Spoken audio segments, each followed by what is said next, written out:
Dans ce module, nous allons apprendre comment écrire des instructions for qui itèrent un certain nombre de fois. Après avoir implémenté les instructions for de base, nous allons apprendre à implémenter les for qui itèrent dans un tableau. Ensuite, nous allons voir comment nous pouvons ignorer des éléments d'un tableau durant une itération ou traitement unique des éléments spécifiés d'un tableau. Nous allons ensuite voir comment modifier la façon dont le runtime exécute la logique de boucle tout en changeant la valeur de l'itérateur, en changeant les conditions et en changeant le modèle utilisé pour les conditions de la boucle. Nous allons aller dans Visual Studio maintenant pour voir comment exécuter ceci dans la pratique. Donc, Visual Studio, nous débutons avec une application console vide qui affiche uniquement une seule ligne à la console dont nous avons compilé. Nous voyons effectivement que l'application fonctionne sans erreur. Donc, nous partirons de là maintenant. Nous allons maintenant voir c'est quoi une boucle for. La boucle for itère au sein d'un bloc de code un nombre spécifique de fois. Ce niveau de contrôle rend l'instruction for unique parmi les différentes instructions, parmi les différentes autres instructions d'itération. Donc, l'instruction for each que nous avons vu précédemment itère au sein d'un bloc de code une fois pour chaque élément d'une séquence de données comme un tableau ou une collection. L'instruction for en effet, comprend 6 parties. Donc, nous avons d'abord ici le mot-clé. Ensuite, nous avons un ensemble de parenthèses ici qui définit toutes les conditions de l'itération. Dans les parenthèses, nous avons également 3 parties distinctes. Nous avons la première partie ici qui définit l'initialisation de l'itérateur et qui donne en fait la valeur initiale de l'itérateur. Ensuite, nous avons la deuxième partie ici qui nous donne les conditions d'achèvement de l'itération. Ici, nous disons par exemple que la condition c'est pour une valeur de i inférieure à 5. Et ensuite, nous avons la troisième partie qui définit l'action à effectuer après chaque itération. Donc, dans ce cas-ci, nous disons i++, qui veut dire nous devons incrémenter cette valeur-ci après chaque itération. Et enfin, nous avons ici notre bloc de code, qui est le bloc de code qui va être exécuté à chaque fois que nous allons passer par les itérations de la boucle for ici. Donc, si on exécute ceci, qu'est-ce que nous voyons? Nous voyons que la boucle for ici répète cette instruction 5 fois, donc de la valeur de 0 jusqu'à 5 ici. On voit que cette boucle va exécuter la commande writeLine 5 fois en indiquant chaque fois la valeur de l'itération que nous avons ici. Donc, nous avons ici de 0 à 4 parce que nous commençons par la valeur 0. Et ici, nous disons ça va s'arrêter dès que i est inférieur à 5. Ça veut dire que ça ne va pas arriver à 5, puisque à 5, déjà, nous avons la condition ci n'est plus valide. Donc, la valeur la plus petite qui est inférieure à 5 ici, c'est 4. Maintenant, nous pouvons ici changer la valeur, par exemple, de l'itération, les conditions de l'itération ici. Nous pouvons ici, disons comme ceci, nous pouvons faire une deuxième boucle qui va faire l'opération inverse. Ça veut dire que ici, les conditions de l'itération seront inversées. Nous allons dire, par exemple, ici, pour i égale à 5, nous allons dire ici i, disons, supérieur à 0, et ensuite nous allons avoir ici i moins moins ici. Donc, si on exécute ceci, disons qu'on va d'abord mettre une ligne vide ici au milieu. Pour bien voir la différence, on va appeler ceci opération inversée.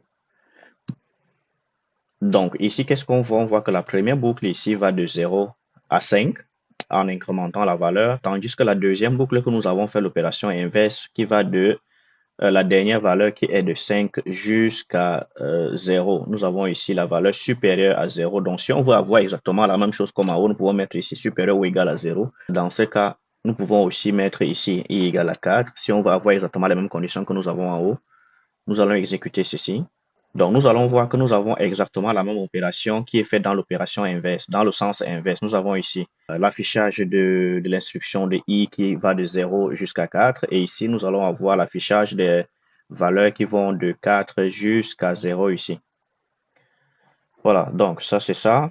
Ensuite, nous allons essayer de voir, de comprendre qu'il est possible pour nous, en fait, de faire varier la valeur de l'itération. Ça veut dire que si nous pouvons ici, comme ceci, nous pouvons dans ce cas ici, contrôler le modèle de l'itération. Le contrôle du modèle de l'itération, ça veut dire que nous pouvons ici déterminer comment l'itération va se faire. Au lieu de faire l'itération d'un incrément de 1, nous pouvons dire que nous voulons incrémenter la valeur de 5, tout simplement ici.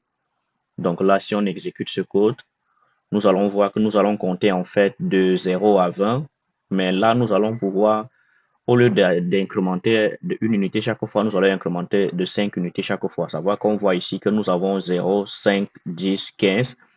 Ce n'est qu'une boucle for qui peut nous permettre d'avoir vraiment cette flexibilité-ci, de bouger les incréments, changer le modèle d'itération. Dans une boucle for each, nous ne pouvons pas contrôler comment l'itération se fait. L'itération se fait tout simplement du premier élément au dernier élément. Et nous ne pouvons pas sauter l'élément de façon automatique en indiquant des conditions comme ceci. Voilà, maintenant nous avons aussi l'instruction break. L'instruction break ici permet par exemple de sortir d'une boucle. Ça veut dire que si nous voulons ici, disons, sortir de cette boucle-ci dans une certaine condition, disons par exemple que si le nombre ici est divisible par 2, nous voulons sortir de la boucle. Ça veut dire que nous allons d'abord laisser ce bloc-ci ici comme ça. Nous allons faire ça. Disons que nous voulons ajouter l'instruction break. Nous allons faire ça ici. Nous allons exécuter la même chose que nous avons ici en haut. Mais nous allons tout simplement mettre le break ici. Nous allons dire si le nombre ici est divisible par 2, nous allons sortir de la boucle tout simplement. Donc l'instruction break va nous permettre de sortir de la boucle. Ça veut dire que nous arrêtons toute l'opération en entier. Nous exécutons ceci. Nous voyons que nous avons deux instructions identiques. On voit bien que quoi? On voit ici que dès que l'instruction ici est divisible par 2, nous voyons que ça s'arrête à ce niveau. Maintenant, si nous mettons ici, commençons par 1 ici, jusqu'à 20, pour voir la différence. Si on fait ça, on peut même mettre aussi 1 ici jusqu'à 20 pour bien voir parce qu'à 0, c'est pas visible. Donc là, si on va de 1 à 20, qu'est-ce qu'on voit? On voit ici que nous avons compté les nombres 1 jusqu'à 20, mais en incrémentant 5 fois. Donc, considérons que nous voulons valider qu'un nombre est divisible par 5. Et si le nombre est divisible par 5, nous voulons sortir tout simplement de notre boucle que nous avons ici.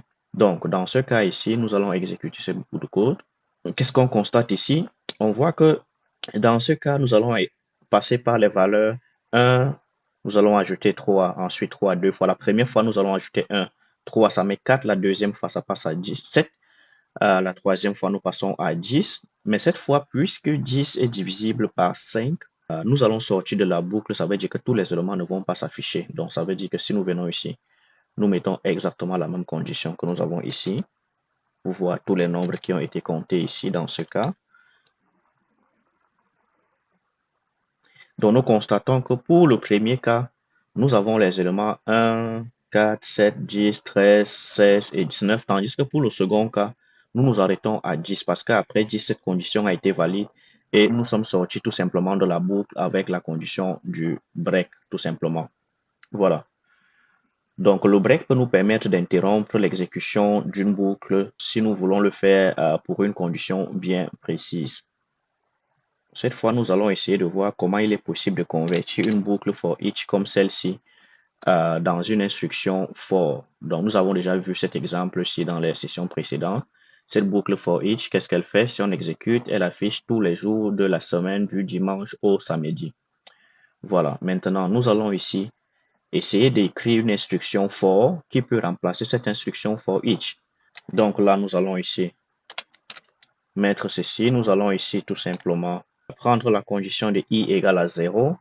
Nous allons compter juste le nombre d'éléments que nous avons dans notre tableau ici, avec la propriété len que nous avons vu précédemment. Ensuite, nous allons faire i++.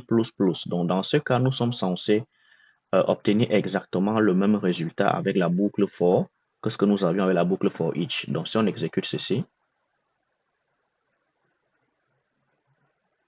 donc là, on voit que nous avons le même résultat. Si on regarde là, nous avons Sunday, Monday jusqu'à Saturday. Ici, nous avons Sunday, Monday jusqu'à Saturday. Voilà. Mais la particularité qu'on a avec la boucle for, c'est que nous pouvons ici décider de afficher les résultats dans l'ordre inverse de ce que nous avons dans notre tableau ici, ce qui n'est pas possible avec la boucle for each normalement dans les conditions normales. Donc, si on exécute ceci, nous allons voir que cette fois-ci, en inversant les conditions, ça veut dire qu'en commençant par l'élément le plus grand ici, l'index le plus grand, en prenant i supérieur ou égal à 0 et en faisant i moins moins ici, on peut afficher la boucle dans l'opération dans le sens inverse. Ça veut dire que là, on voit bien que nous avons Saturday ici, ensuite Friday, Thursday, Wednesday, Tuesday, Monday, Sunday. Donc, nous sommes allés tout simplement dans cet ordre-ci. Ça, c'est la beauté de pouvoir contrôler les conditions d'exécution d'une boucle for que nous n'avons pas dans les autres types d'itération. Donc, maintenant, nous allons voir ici un exercice qui est beaucoup demandé dans les entretiens. L'exercice s'appelle le défi de Fizz, Fizz Buzz. Donc, ça veut dire, Fizz Buzz ici, c'est un exercice qui est beaucoup demandé dans les interviews de programmation.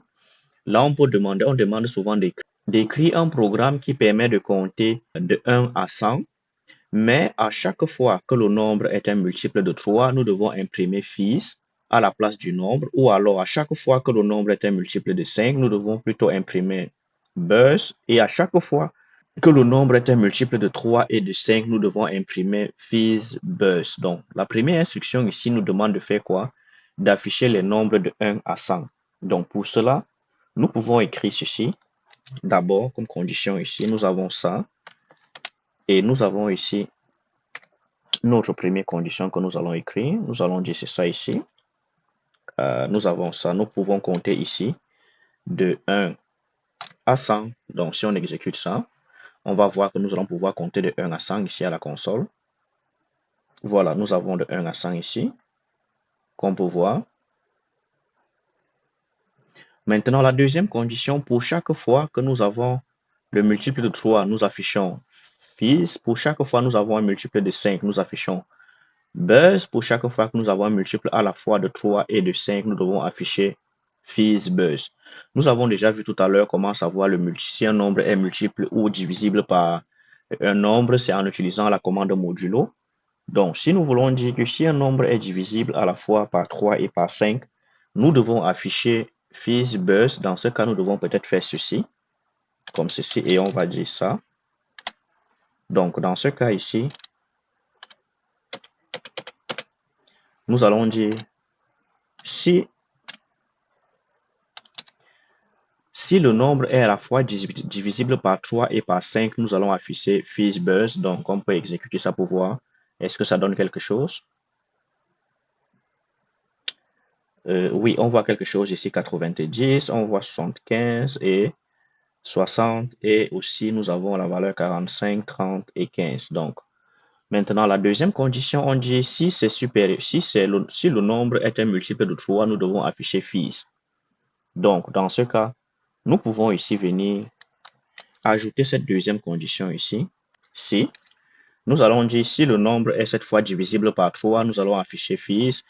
Et l'autre condition qui va être la dernière sera si, par exemple, le nombre aussi est divisible par 5, nous allons afficher Buzz. Donc voilà, en fait, si nous exécutons ceci.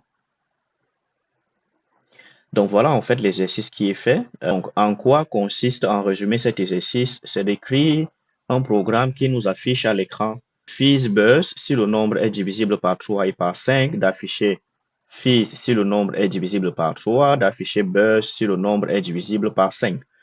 Donc, si on voit ici, nous allons voir que dans notre résultat, on voit bien Fizz 3 est divisible par 3. Nous avons ici 5 est divisible par 5. Nous avons ici 6 est divisible par 3. Ensuite de suite, nous venons ici, on voit aussi la même chose ici. Nous avons les valeurs. Nous voyons bien évidemment que 15 est divisible par 3 et par 5.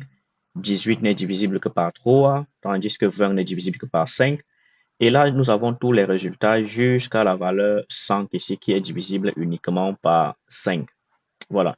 Donc, ça va être tout pour cette capsule. Nous avons vu ici comment définir une boucle for, comment identifier les éléments des conditions en indiquant la condition initiale, la condition d'achèvement, l'opération être exécutée après chaque boucle. Et aussi, nous avons vu que il était possible d'inverser l'ordre d'exécution en utilisant plutôt du plus grand nombre vers le plus petit en décrémentant la valeur que nous avons plutôt ici à droite. Et nous avons aussi vu comment nous pouvons remplacer une boucle for each par une boucle for pour obtenir les avantages, par exemple l'affichage des éléments dans un ordre inversé ou alors à travers des conditions modérées spécifiques qui peuvent sauter des éléments dans la boucle. Ça va être tout pour le module de création et de configuration des boucles d'itération for dans le langage de programmation C#. Si vous avez aimé ce contenu, abonnez-vous, likez, laissez-nous un commentaire et à la prochaine.